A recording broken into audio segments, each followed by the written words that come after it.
Hey everyone, it's Jill and I'm back today with another super fun game for ear training. It works for instrumentalists and vocalists and it's really great to use as part of your warm-up sequence or as a fun brain break during rehearsal. As a director, I always called this game Repeat After Me, but I was chatting with a newsletter reader named Ken from New Zealand who also plays the same game and he calls it Copycat, and that is so much catchier. We're going to use that.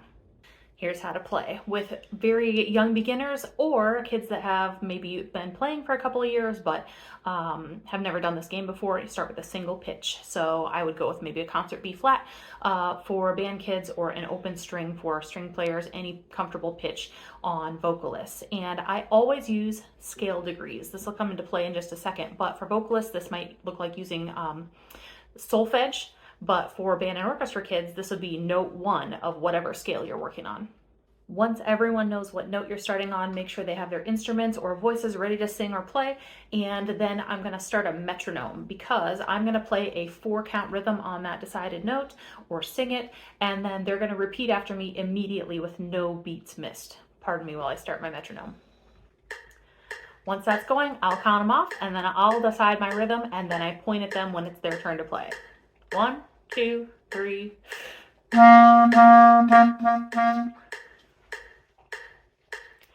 And then we go on from there. It's just a really great way to get kids using their ears instead of their eyeballs for that music. They'll start to have a really fun time, and after a while they'll get the hang of the game, and you'll even probably have kids starting to volunteer and want to come up with the rhythm that everybody repeats on. By the way, having kids play the initial rhythm that people repeat after is an excellent way to do a little formative assessment on everybody's counting and their tone, and it fulfills an improvisation standard, especially for young kids when they get to make up their own rhythm. Once everyone is super comfortable with that game, after we've played it for a few minutes every day, then we start to add in another note. Now, I oftentimes will go to the 3rd scale degree or the 5th, depending on the group that I'm working with.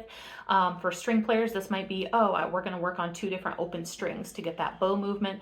For vocalists, it might be any interval that you're wanting the kids to work on singing for an upcoming tune. For me, as a band person, I like to use a concert B flat and a concert F for brass players to get those partials down. It's whatever you want it to be, but you don't want them to be too close, like a second, because some kids will have a hard time hearing that interval right away.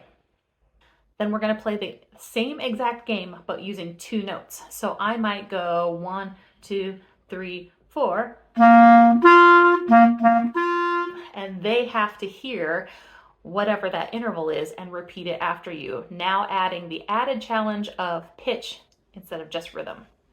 The more notes that I add and the more complexity that I add, the more I reinforce those scale degree numbers and or solfege, because that's going to come into play later on as they get used to the idea that this is the 3rd of a scale, this is the 7th of a scale. It's going to make jazz improvisation a lot easier, and they're going to have an easier time learning things like modes.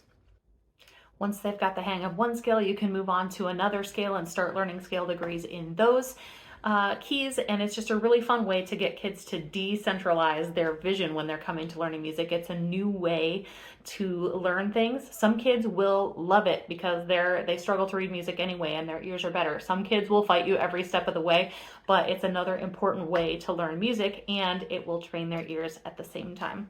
I hope you will give this game a try, and let me know if you have something similar that you do in your classroom. Catch you next time.